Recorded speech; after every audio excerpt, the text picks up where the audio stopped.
રાજપીપળા શહેરમાં રખડતા ઢોરના ત્રાસને લઈને મળતી ફરિયાદો બાદ આખરે રાજપીપળા નગરપાલિકા દ્વારા વર્ષો બાદ ઢોર પકડવાની કવાયત હાથ ધરવામાં આવી છે। નગરપાલિકાની આ કાર્યવાહીમાં એક જ દિવસમાં 25 થી વધુ રખડતા ઢોરને પકડી પાડવામાં આવ્યા છે।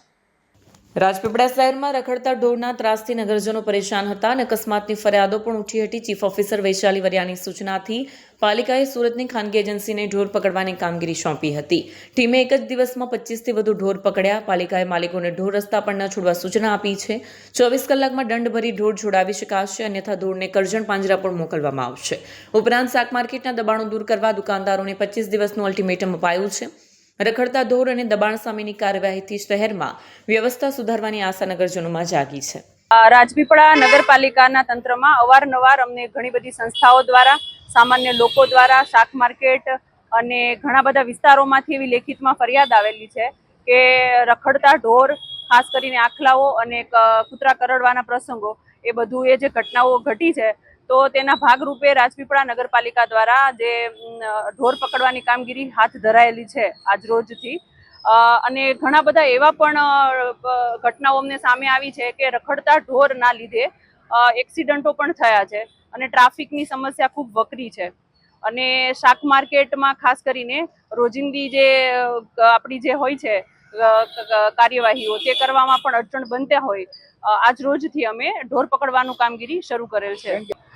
ઢોર જે પકડવાની કામગીરી છે તો કોઈ એજન્સી દ્વારા જ અમે જાહેર નિવિદા આપેલી હતી અને એક એજન્સી તૈયાર થઈ છે જે બેઝિકલી ભરવાડો છે અને તેઓ જે છે ઢોર પકડી અને ડમ્પ સાઇટ કે અમારું એક જે છે પશુનું એક યાર્ડ, એની અંદર રાખવામાં આવશે 24 કલાક દરમિયાન, અને 24 કલાક દરમિયાન કલર કોડિંગ પણ કરવામાં આવશે।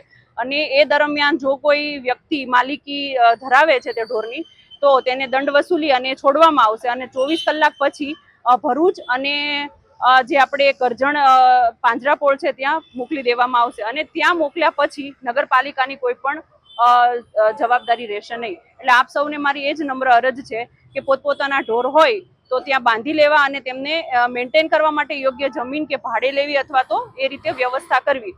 ત્યાર પછી પકડી લેવા પછી અને પાંજરાપોળ મોકલ્યા પછી નગરપાલિકાની કોઈ જવાબદારી રહેશે નહીં। ગેરકાયદેસર બાંધકામ શાક માર્કેટમાં થયેલા છે, તેના લીધે શાક માર્કેટમાં અનનેસેસરી ગંદકી જોવા મળે છે અને પ્લાસ્ટિક વેસ્ટનો બહુ જ ખૂબ જ ઉપદ્રવ વધેલો છે। તો તેના ભાગરૂપે અમે એક ડ્રાઈવ ચલાવી છે અને બાંધકામ જેમણે ગેરકાયદેસર કર્યું છે તેમને 15 દિવસમાં બાંધકામ હટાવવા માટે અપીલ પણ કરવામાં આવી છે અને જ્યાં પ્લાસ્ટિક વેસ્ટ જ્યાં વધારે હતો તેમને દંડ પણ ફટકારવામાં આવેલ છે। ચીફ ઓફિસર રાજપીપળા નગરપાલિકા વૈશાલી વરિયા। રાજપીપળા નગરપાલિકાએ જે ઢોરની કામગીરી જે ચાલુ કરી છે તે બહુ સ્વચ્છનીય છે કે વારંવાર ઢોરો જે રોડ પર આવતા હતા તેનાથી અમારા વાહનો ને બધાને નુકસાન થતું હતું। બે આખલાઓ વળાય છે તો એમાં બી અમારી ગાડીઓને સાઈડ પર ઉભેલી હોય એમાં બી વધારે નુકસાન થતું હતું। તો જે હમણાં જે નગરપાલિકાએ જે કામગીરી કરી છે, હાથ ધરી છે, તે બહુ સારું કામ છે અને આવું કામ આજીવન કરતા રહે। ટ્રાફિક જામ થાય છે કે લોકોને ઇન્જર બી થાય છે, ઢોર બેસી રહે છે અને લોકો જે દૂધ કાઢીને ઢોરને છોડી દે છે, તો એ બી તમે જે કર્યું છે તે સારું કર્યું છે અને નગરપાલિકા જે કરે છે તે સારું છે। આજ પછી અકસ્માત ના થાય એવું મારું નામ છે પંચાલ અક્ષય, રાજેન્દ્રનગર। વિડીયો જર્નાલિસ્ટ દીપક જગતાપ સાથે સરિયા ટીવી ન્યૂઝ, રાજપીપળા।